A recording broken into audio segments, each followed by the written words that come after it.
Good morning, everyone. Ndina mesiame. I hope you are fine this morning. Me kwesebe mi fonyu ndia. I'm glad to be here. Eye eto dina mbeme le tepea. Bon, je me suis trompé, j'ai pensé que j'étais encore Ghana. Me nglobe vie me sushi be me koto le Ghana e. Il y a tellement de pasteurs ghanéens que Ghana peut se faire encore Ghana. Mais vraiment, je suis reconnaissant à Dieu. Et va m'aider à pénalement où. C'est un vrai privilège de vivre ces rassemblements-là. D'ouvrir le livre. Et de vivre ces rassemblements. C'est le premier rassemblement international après la maladie de notre pasteur. Vous ne pouvez pas savoir combien mon cœur bouillonne. Parce que Dieu a eu pitié de nous. Et avec le sœur Didier, on disait, mais est-ce qu'on peut vivre ce genre de rassemblement sans pasteur Paul? Comment est-ce qu'on serait dans ces rassemblements-là? Que Dieu nous a fait grâce. On vivra encore des centaines de rassemblements. Avec lui. Parce qu'on peut acclamer Dieu très fort ce matin pour la vie de pasteur Paul.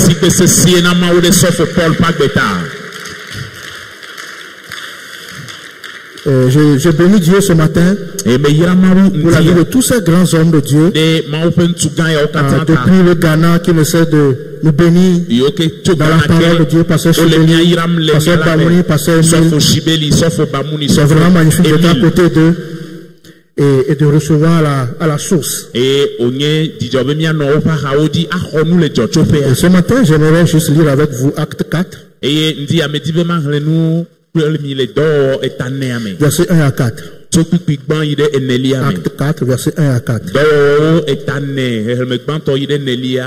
Tandis que Pierre et Jean parlaient au peuple, survinrent les sacrificateurs, le commandant du peuple et les Sadducéens.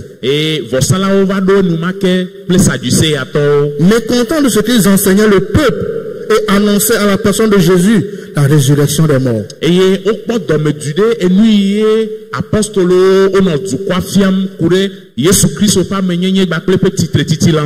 mirent les mains sur eux et les jetèrent en prison jusqu'au lendemain, quand c'était déjà le soir. Cependant, beaucoup de ceux qui avaient entendu la parole crurent. Et le nombre des hommes s'éleva à environ 5000 hommes.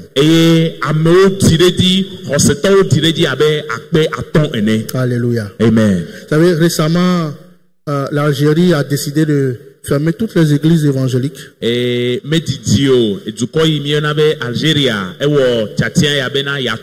Car cette église fermée actuellement. Mais ce que les gens oublient, c'est que le seul organisme vivant qui s'adapte à tous les vents et à toutes les situations, c'est l'église de Jésus-Christ.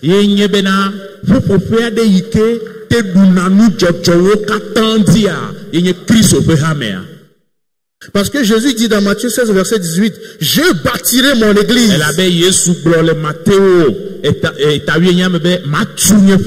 les portes de Satan ne peuvent rien. Et non seulement ils ont fermé les églises, mais ils ont mis certains pasteurs en prison. Et ça m'a fait penser à ce passage où Pierre et Jean annonçaient l'évangile, la bonne nouvelle. Et les Sadducéens, le commandant du peuple et les sacrificateurs vont les jeter en prison. Mais vous savez, il y a des choses qu'on ne peut pas jeter en prison.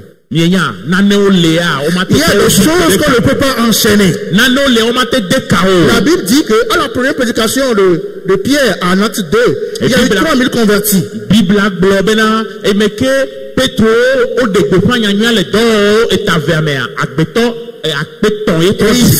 Et ici, après cette prédication, on a jeté les auteurs en prison. Les conversions sont allées à 5000. Les disciples de Jésus-Christ sont allés à 5000. La raison que l'Algérie donne pour fermer les églises, c'est qu'il y a trop de conversions. Mais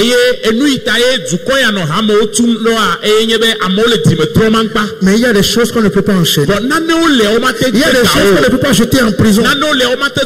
Peut-être que ce matin, tu as l'impression que ta vie est en prison. Tu as l'impression que tes rêves sont enchaînés. Que tu n'avances pas véritablement.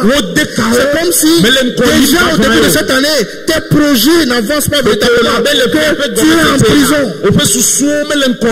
Mais ce matin, laisse-moi te dire qu'il y a des choses qu'on ne peut pas enchaîner.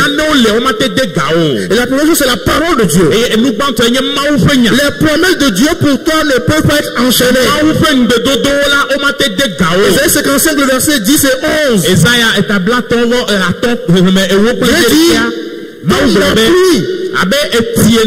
Qui est envoyé sur la terre et qui ne peut pas refuser de faire son effet et de féconder la terre.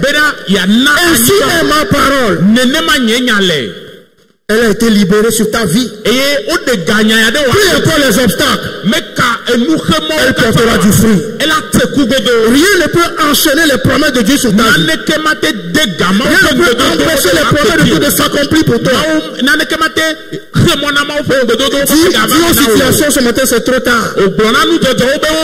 C'est trop tard, Dieu a déjà parlé sur ma vie. C'est trop tard, Dieu a déjà confessé des choses sur ma vie.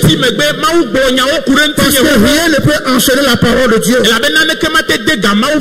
Les fruits seront là. Vous allez porter du fruit. 5000 conversions. Malgré que Pierre et Jean sont mis en prison.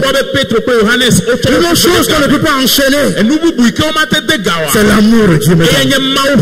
L'amour de Dieu. Oh, rien ne peut empêcher son amour de s'exprimer pour toi. Romains 8, le verset 35. L'apôtre Paul dit, qui nous séparera de l'amour de Dieu? La réponse est rien. Personne ne peut nous empêcher, ne peut empêcher Dieu de manifester son amour. Encore et encore.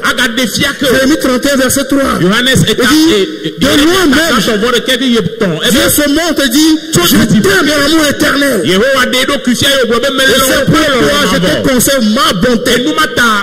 Dieu continuera de te conserver sa bonté. Son amour restera loyal pour toi.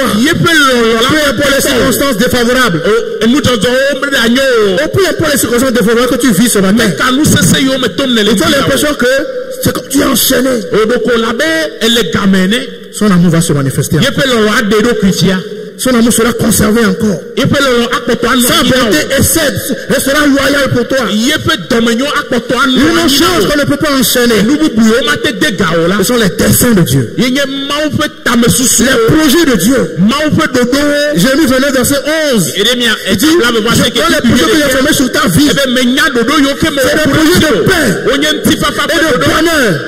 Rien ne peut enchaîner ces projets. Rien ne peut empêcher les projets de gloire. Parce que ces projets pour ta vie sont les projets de gloire. Ces projets de s'accomplir dans ta vie. Dans Ésaïe 32, le verset 8. Il dit, celui qui est noble forme de nobles projets. Et il persévère dans ces nobles projets. Tant que les projets de gloire de Dieu ne sont pas accomplis, Dieu ne se reposera pas.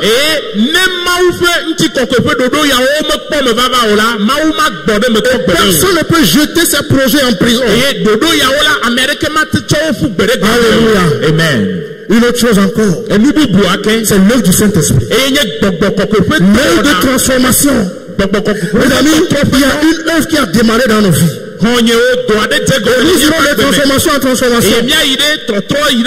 Sur la montagne, sur le mont de transfiguration, il s'est passé quelque chose qu'on appelle métamorphose. Jésus-Christ a changé d'aspect. Et c'est ce qui va se passer dans nos vies aussi. Nous allons changer en gloire.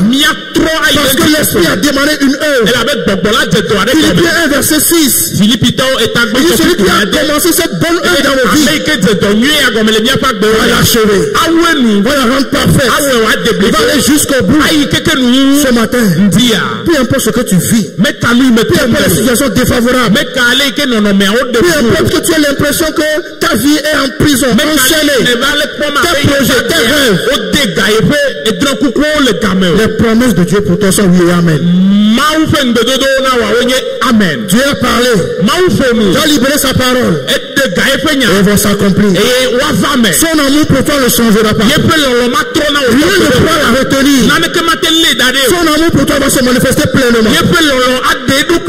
Ces projets de gloire, ces desseins de gloire iront jusqu'au bout dans ta vie. Je vais persévérer en les accomplissant. Et l'œuvre du Saint-Esprit, l'œuvre de transformation, Dieu va la parfaire. Et Dieu te bénisse. Amen. Amen.